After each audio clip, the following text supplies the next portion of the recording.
what you're currently doing, but where you're going and what you want to be sets the pace of your journey.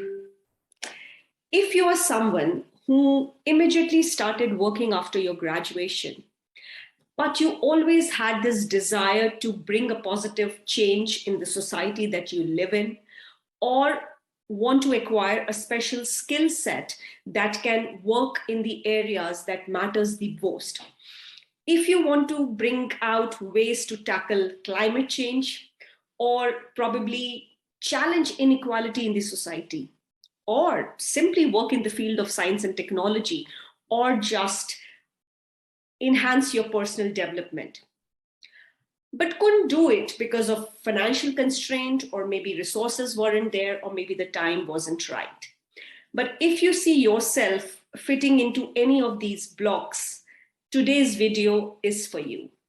Chevening Scholarship is your answer and opportunity to take a center stage and join the global workforce of the future leaders.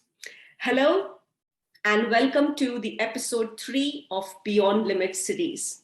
I'm Juhi. I'm the founding member and marketing director of Zoom Abroad Online. We are a platform that simplifies international education for students like you by leveraging the power of technology and community. So in today's video, we will be deep diving about Chevening Scholarship. In my previous video, I did mention about 5 such scholarships that are fully funded and that can be a great asset to anyone who wishes to study in the UK and pursue their higher education. And on top of that list was Chevening Scholarship.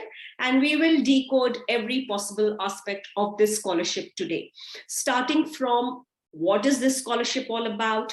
What is the application process? What is the eligibility criteria? Documents required to submit this application, some do's and don'ts, and what are the expenses that this particular scholarship covers. Okay. So to begin with, let me give you a brief introduction about our Beyond Limits series. This series is specially for scholarships that are available for prospective Indian international students who want to come to the UK and pursue their higher education. We will be discussing each and every available scholarship in detail and all of their aspects that is related to that scholarship. So stay tuned. We have already done 2 episodes. So if you haven't seen them already, subscribe it and like the video so that the future episodes can be notified to you, and then you can go back and check the previous one as well. So to begin with, Chevening Scholarship, let's just understand what is this scholarship all about. So Chevening Scholarship is a UK government-backed scholarship jointly funded by Foreign Commonwealth Development Office and other organizations. This scholarship is mainly to encourage global leaders, future global leaders, to come and study 1-year master's program in the UK and to gain the required skill set that they need to bring the positive impact in their home country. So that is the whole agenda of Chevening Scholarship.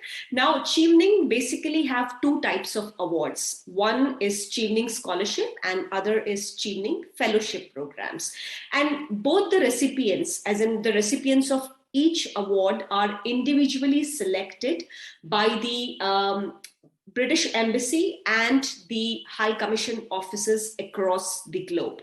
So that is how the selection happens.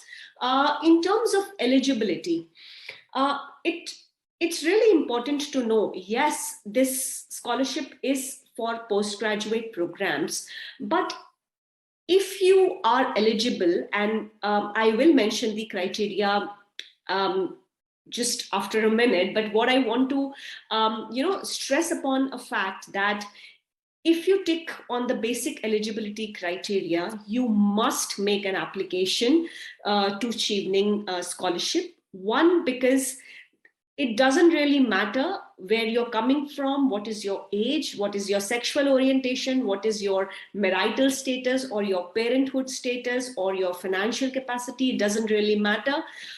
All that matters is that you have this ability to present a solid application that proves your ability to do the master's program in the UK in best of your ability and gain that skill set and work in your home country to bring that change in the society. So I think it's a great opportunity for all you people who had this aspiration of studying in the UK or studying outside of your home country, but couldn't really do it, probably started working immediately after graduation and thought that let me just gain some experience and I'll do my master's later.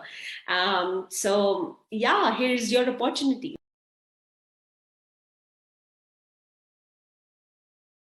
The eligibility criteria of Chevening scholarship. The first and foremost eligibility is that you need to be a citizen of the Chevening approved nations.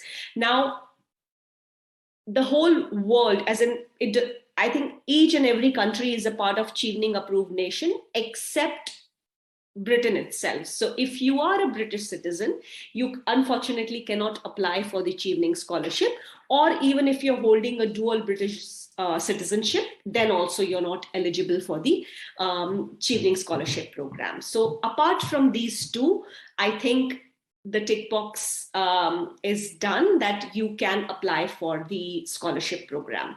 The second eligibility is that once your award is finished, so once your scholarship is finished, you need to go back to your home country for minimum of 2 years to bring that impact of your knowledge, of your skills that you have learned during your education here in the UK, and the changes you want to, you had this vision earlier to bring that changes in your home country. So that is, again, it's the major set of requirements. So this is eligibility number 2.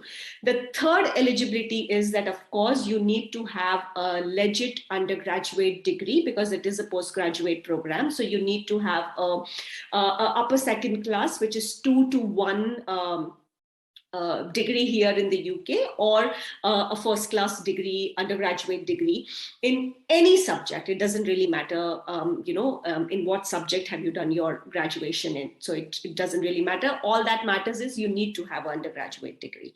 Okay, so these are the 3 eligibility requirement. The fourth biggest and the most important eligibility requirement is that work experience. You need to have minimum 2 years of work experience, which is equivalent to 2,800 working hours. Working hours. And that is a mandate. So if you are someone who do not have a work experience or probably want to apply immediately after your graduation, that is, Chevening might not be the right fit for you.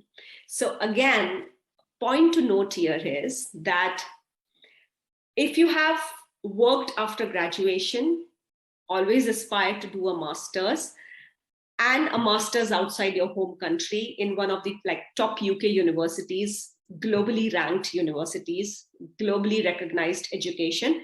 Here is your chance. And also, you can even apply for Chevening scholarship if you are willing to do second masters. So there are people, and I think I was one of them. I did my first masters, having no clue about where exactly I want to take my career to, or how do I want to shape my career path. So if you are someone who have already done a master's, but probably have 2 or more years of working experience, and now you're more clear in terms of where exactly you want to take your career path or in what areas you want to bring in the change, this is your chance. And I can, with all the excitement, I can share that go ahead and make an application for Chevening scholarship, even if you want to apply and come to the UK for your second master's program.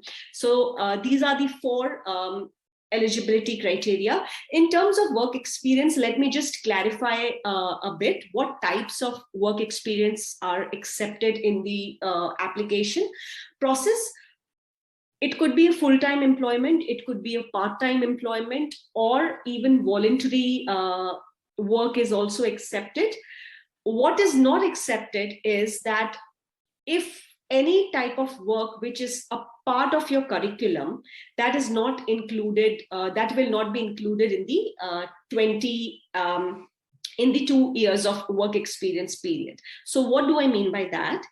If any internship program or any work is a part of your curriculum, so if any internship was mandatory in your undergraduate program, those working hours will not be counted in your work experience. It has to be beyond your curriculum. It could be a voluntary work, it doesn't matter, but it has to be a work. And also it doesn't really matter that it needs to be only with one employer. You could have worked with 17 different employers. It doesn't really matter, as long as you can show all of the 17 employers and the duration of your tenure there. That is absolutely fine. You can do that. So that is in terms of eligibility checker. Other than that, there is no set mantra for a Chevening scholarship, as in I cannot describe a typical Chevening scholar, but whoever have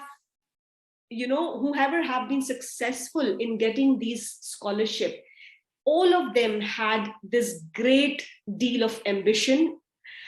They were so passionate about bringing the positive change in their home country. And third, they had this brilliant leadership skills. So I think if you can project these 3 sets in your application process, I think you are on a very good track in terms of your scholarship application. So we are done with the eligibility for Chevening scholarship. I hope I made myself very clear, but in case if something is not clear, or if you need some more information on that, do mention in the comment box and we will surely get back to you on